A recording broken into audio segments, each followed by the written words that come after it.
The price of freedom. I kept my promise to my wife, Sarah. Until our son, Lucas, turned 6, I put everything else on hold and focused entirely on being a stay-at-home dad. I managed my business remotely while my partner, Mike, handled the day-to-day. My life revolved around Lucas. While I was dedicated to raising our son, Sarah was busy trying to find herself, losing hundreds of thousands of dollars on one failed scheme after another, a Pilates studio, golf accessories, and risky investments. Despite my commitment, she became completely self-absorbed.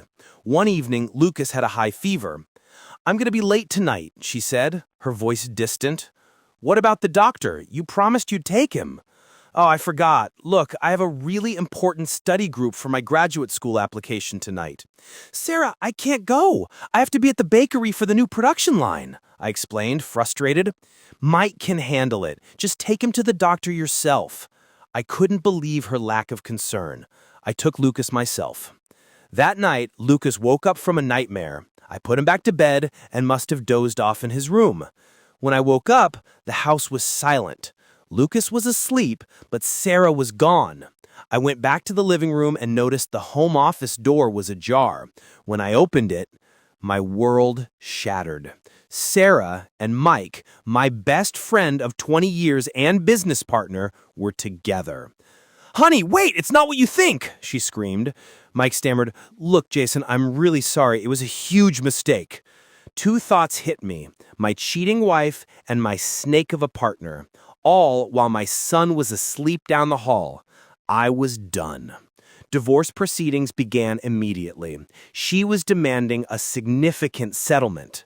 "I'll take a $10 million settlement," she spat, "and in exchange, I'll give you full custody. You can have Lucas, physical and legal. That's my offer." I wanted my son. I agreed to the enormous sum, hoping the nightmare was over. A few months later, Sarah picked up the check and vanished. She stopped all contact, even with Lucas. I thought she'd finally abandoned her role as a mother. Then, one day, I went to pick up Lucas from pre-K. He wasn't there. "Mr. Davis, Lucas's mother picked him up a little while ago," the teacher said. Panic set in. She had kidnapped my son. I went straight to family court. My lawyer explained that since she was the biological mother, the police and the court couldn't simply take the child from her, especially if she claimed the child wanted to be with her. They said it was a civil matter, a custody dispute. She finally called me. "We need to redivide the assets, Jason. The house appreciated a lot. The $10 million was a lowball offer for giving up Lucas. I want half the equity. I'm not bringing Lucas back until you pay up." "You blew all the money already, didn't you?" I shot back. "That money is gone. I need more. I'm holding Lucas until you pay." I was frantic. We tracked her down to a rundown hotel. I found her taking Lucas to a park and ran to grab him. "Lucas!" He ran straight to me. "Daddy!" Sarah screamed and lunged at me. When the police arrived, I showed them the court order awarding me full custody. "This woman abducted my son and is refusing to return him." The police looked at the court order, then at Sarah. "She is the biological mother. This is a family dispute. We can't force the child to go with either of you. You both need to go back to the family court." I had to let her walk away with my son. Defeated, I changed tactics. My lawyer filed a formal criminal complaint against Sarah for kidnapping a minor, arguing she was holding Lucas for financial gain. I called her and told her what I'd done. "I want my son back, Sarah. I know you're keeping him in a motel, feeding him fast food, and bringing strange men around.